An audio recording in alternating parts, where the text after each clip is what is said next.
السلام علیکم ناظرین، د نن ورځ تازه ترین ویلاګ سره زم اجاز یوسفزی. کتونکو په نننی ویلاګ کې باز په درې موضوعاتو باندې خبره کوم. د ټولو نه اول د خیبر پښتونخوا وزیر اعلی علي امین ګنډاپور په خیبر پښتونخوا کې د فوزي اپریشن مخالفت کړی دی.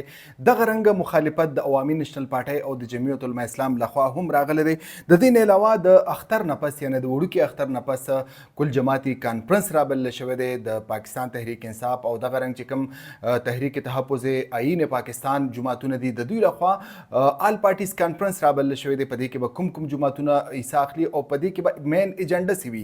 په دې به هم زه د خپلو خیالاتو څرګندونه کوم. د دې نه علاوه د عمران خان په پیرول باندې د رهایي خبره هم په دې ویلاګ کې شامل ده. دغه رنګ د جمعیت العلماء اسلام او د تحریک تحفظ آئین پاکستان د نورو جماعتونو سره د تحریک انصاف ممکنه سیټ ټو سیټ ایڈجسټمنټ باندې به هم زه خبره کوم. د دې نه علاوه د هغه افغان کډوالو لپاره خوشخبري ده د چا لپاره چې امریکای واده کړی دا چې دوی به امریکای ته لیږلی شي او دوی د افغانستان کې د امریکای سره مدد کړو. نو دغه افغانانو لپاره د امریکای لخوا اهمترین بیان جاری شوی دی. یو لوی خوشخبري ده، دا هم زما په ویلاګ کې شامل ده. خو ویلاګ باقاعده آغاز د مخکې زه تاسو درخواست کوم چې زما دا یوټیوب چینل تاسو سبسکرایب کړئ، دا ویډیو لایک کړئ او چې کوم کمنټ باکس ته په هغې باندې خپل خیالات هم پرېږدوئ. کتونکو د پروګرام آغاز په باقاعده توګه د علي امین ګنډاپور د څرګندون نه کوم. هغه په خیبر پښتونخوا کې د فوزي اپریشن مخالفت کړی دی. دغه رنګ ویل کېږي چې عوامي نشنل پارټي او جمعیت العلماء اسلام هم په خیبر پښتونخوا کې د فوزي اپریشن مخالفت کوي.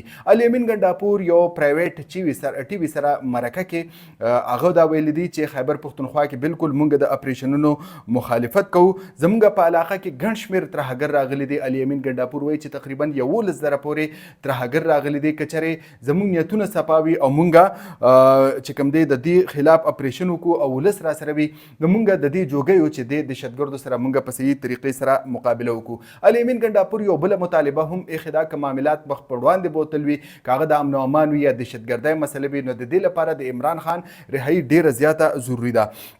کتونکو د دې نه علاوه زه به اوس راځم د اختر نه پس یعنې د وړوکي اختر نه پس د تحریک انصاف یا د تحفظ آئین پاکستان چې کوم دی تحریک دی د دې لخوا APC رابلل شوی ده، آل پارټیز کانفرنس رابلل شوی دی.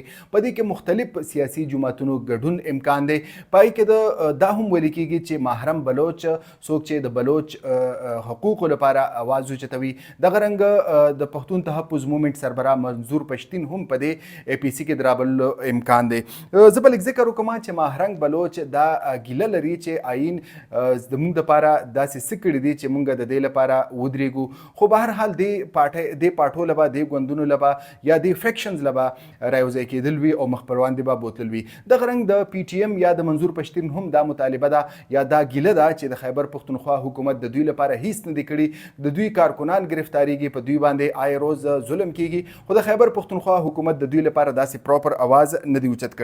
کتونکو د APC بنیادی مقصد دا دی چې په خیبر پښتونخوا کې او بلوچستان کې چې کوم د امن و امان خراب صورتحال دی په دې باندې غور وشي، یا په خیبر پښتونخوا کې او بلوچستان کې چې کوم د اپریشن اوازې دي د دې لپاره اواز پورته کړی شي، یا د دې لپاره یو داسې جامع حکمت عملي توی کړي یا چې اپریشن به وشي یا به ونه شي. دا ټولې خبرې به په دې APC کې ډسکس کولی شي. په دې کې عین ممکن ده چې عوامي نشنل پارټي او پیپلز پارټي او دغه رنګ جمعیت العلماء اسلام هم په دې کې ګډون وکړي. د دې علاوه زه به لږ ذکر وکړم چې د تحریک انصاف دا خیال دی چې د دې APC لپاره د عمران خان رهایي ضروري ده او د دې لپاره به دوی عدالت کې درخواست جمع کوي چې عمران خان په پرول باندې رها کړی شي. پرول هغه رهاوي چې وختي توري یا عارضي وخت لپاره دا رهاوي د یو فرد وشي او بیا چې کوم هغه ایونټ ختم شي یا هغه معامله ختم شي واپس هغه کس جیل ته ولېږلی شي.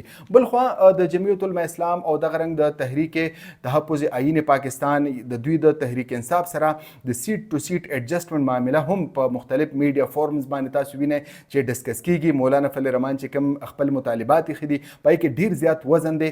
دا سټوري چې کوم وه نامتو صحافي عیسی نقوی بریک کړې وه، د هغه دا وینا وه چې جمعیت العلماء اسلام د تحریک انصاف سره په دې معامله باندې مذاکرات کول غواړي چې راتلونکي الیکشن کې سیټ ټو سیټ ایڈجسټمنټ وکړی شي، ځکه چې که چېرته راتلونکي الیکشن وي او هغه صفا او شفاف الیکشن وشي نو ډیفینیټلی تحریک انصاف په پای کې میدان ګټي. نو تحریک جمعیت العلماء اسلام او نور ګوندونه دا ګڼي چې زموږ به بیا څه ځای وي. نو د دې نه مخکې چې الیکشن وشي نو د دواړو ګوندونو ترمنځ خبرې اترې کېدل پکار دي. کتونکو دا یو ډېر معقول ډیمانډ د مولانا فضل الرحمن چې سیټ ټو سیټ ایډجسټمنټ وکړی شي. تقریبا په خیبر پښتونخوا کې د جمعیت العلماء اسلام 5 سیټونه دي. دغه رنګ په بلوچستان کې په سند کې هم امکان دی چې جمعیت العلماء اسلام سره سیټ ټو سیټ ایډجسټمنټ وکړی شي.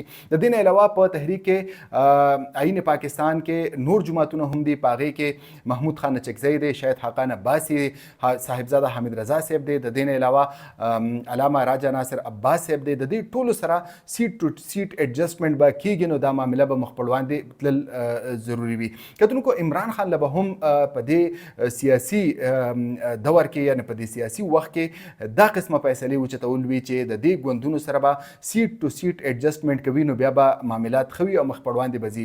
یقینا په دې کې د عمران خان او د تحریک انصاف لویه فایده ده. هغه دا ده که چېرې سیټ ټو سیټ ایډجسټمنټ د دې ګوندونو سره هم شي نو بیا هم تحریک انصاف 2/3 میجارټي په اسانۍ سره اخیستلی شي. موږ په 8 فروری کې وکتل چې تحریک انصاف پنجاب، خیبر پښتونخوا، بلوچستان او تقریبا د کراچۍ په ایریا کې د حیدرآباد پورې تحریک انصاف ډیر زیات مضبوط امیدوار په تور مخې ته راغلی دی. د تحریک چې کوم و د دوی چې کومه پارټي وه دا یو مضبوط پارټۍ په تور تحریک انصاف مخې ته راغلی دی. خو بیا وروسته چې کوم معاملات وشو ستاسو په وړاندې د فراډ وشو. د فراډ په نتیجه کې موجوده حکومت برسر اقتدار راغی. نو یقینا چې د تحریک انصاف په دې کې فایده ده ځکه چې دا ټول ګوندونه به د عمران خان نه غیر چاپیره به وي، مشاورت به ورکړي، مشورې به ورکړي. دا سیاسي ګوندونه یا دا سیاسي مشران چې کوم دي دا تجربه کار دي. که د مولانا فضل الرحمن تجربه ده، که محمود خان چکزی تجربه ده، دغه رنګ صاحبزاده حامد رضا دی، سابق وزیر اعظم شاید حقان عباسي دی. دا ډیر یو سیزن پالیټیشنز دي، سیاستدانان دي. د دوی د مشورو او د مشاورت په عمران خان ته ضرورت راځي. نو په کار دا ده چې عمران خان د دې ځای کې ډیر د مفاهمت نه کار واخلي او د دانشمندۍ نه کار واخلي او سیټ ټو سیټ ایډجسټمنټ یا د دې پارټو چې کوم نور ډیمانډونه دي په هغې باندې عمل درآمد وکړي. که چېرې عمران خان دا ټول وهم مني د دې باوجود هم عمران خان 2/3 میجارټي ښه په اسانۍ سره په راتلونکي الیکشن کې اخیستلی شي. کتونکو د پروګرام په دې اخیری برخه کې به زه راځم چې د امریکې حکومت یا د امریکې چې کوم سټیټ ډپارټمنټ دی د هغې ترجمان ټیمی بروس یو بیان راغلی دی. هغه وی چې هغه افغانان چا چې د امریکې لپاره خدمت کړی دی یا د امریکې د فوجیانو د ژوند د بچ کولو لپاره خپل ژوند په خطره کې اچولی دی، د دوی به امریکې ته لیږلی شي او دغه منصوبه چې کوم دا اوس هم په کاغذ باندې پرته ده، څه هم په دې عمل درآمد کېدلی شي. یقینا چې دا د هغه افغانانو لپاره ډیره د خوشحالۍ خبره ده د چا ژوند چې په خطره کې دی، په پاکستان کې ژوند کوي او هغوی دا غواړي چې امریکې ته لاړ شي ځکه چې هغوی په افغانستان کې د افغان طالبانو مخالف ګڼلی شي. نو لهذا د دوی امریکې ته تلل لازم دي. نو د امریکې تقریبا 25,000 چې کوم بایډن انتظامیه وه هغوی کومیټمنټ کړی دی چې تقریبا 25,000 افغانان به دوی امریکې ته لیږي. دغه رنګه جرمني او UK هم 3,000 افغانان دغه خپلو ملکونو ته د لیږلو وعدې کړي دي. کینیډا ته شاید چې 9,000 افغانان ولیږلی شي. د هغه افغانان دي څنګه چې ما ذکر وکړو چې په څه نه څه شکل کې دوی د امریکې یا د ناټو د فوجیانو خدمت کړو به طور ټرانسلیټر یا نور چې کوم د دوی سرویسزو هغوی ته ورکړي. کتونکو دا د نننۍ ورځ اهمترین ویلوګ. راتلونکي ویلوګ پورې اجاز یوسفزۍ ته اجازت ورکړئ. د الله په امان.